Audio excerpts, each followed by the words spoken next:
Matsar the demon. A demon named Matsar, greedy, wanted to defeat Indra and also conquer all the three worlds. He shared his desire with Shukracharya, the guru of demons, and asked for advice. Shukracharya told him to please Lord Shiva. Matsar performed severe penance by standing on one leg for 10,000 years. Shiva was pleased with his devotion and promised to grant him whatever he desired.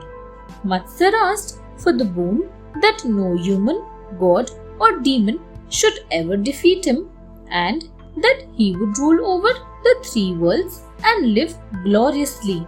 Shiva granted him his wish. On being granted the boon, Matsar went astray. He started harassing the sages and the gods to the extent that they had to take refuge with Shiva, who was quite furious to learn this. He said, "I will punish Matsar for misusing the boon and the resulting powers that I granted him."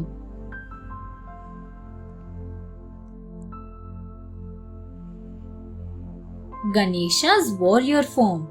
On hearing that Shiva was going to punish him, Matsar became furious. He directed his army towards Mount Kailash, whereas Shiva instructed his Ganas to safeguard Mount Kailash. A terrible battle took place between the demons and the Ganas. In the end, the Ganas were overpowered by the demon army. Matsar's son Sundarpriya took over Mount Kailash. The gods rushed to Vishnu for help. They were told to entreat Ganesha to take on his Vakratund form, an armed form with a curved trunk. Vakratund Ganesha appeared before the gods. He then charged towards Matsar and his army.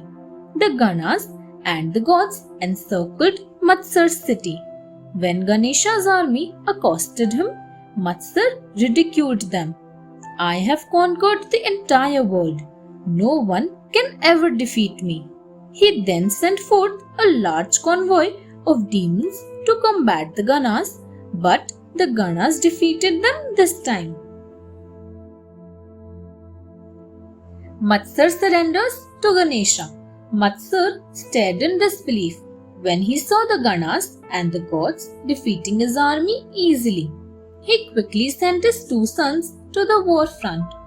Unfortunately, they too were killed. Matsar was devastated by his son's death, but he had to face Vakratund. With an axe in his left hand and a sharp-edged discus in his right, the four-armed Vakratund appeared magnificently powerful. Vakratund had grown manifold, having attained a gigantic size, Mahakaya, and shone like 1,000 suns, Suryakoti Samaprabha. This form was far from the sweet ball, munching, roly-poly Ganesha. After one glance at this grand sight, Matsar realized that he could never defeat such a powerful being. He took his minister's advice to find out how to proceed further. He was advised to surrender before such a formidable opponent rather than lose his life. So Matsar begged for forgiveness. Matsar's life was spared by Vakratund, but he was told to give back the kingdom to the gods and to live peacefully with his demon brethren. Matsar agreed, and Vakratund too assumed his normal pleasing form.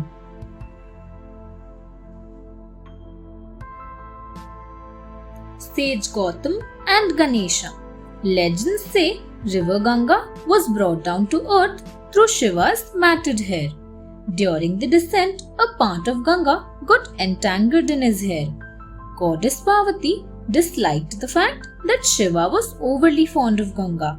She tried cajoling Shiva to let the rest of Ganga descend to earth, but Shiva did not pay heed to her. Ganesha was aware of the fact that his mother disliked Shiva's attachment to Ganga. At that time, a horrible drought hit earth that lasted for 14 years. Sage Gautam's hermitage was the only place safe from the drought. Several people took shelter in the hermitage to save themselves from the famine. They were all welcomed by Gautam. Ganesha thought of a plan to send back Ganga to earth and help his mother.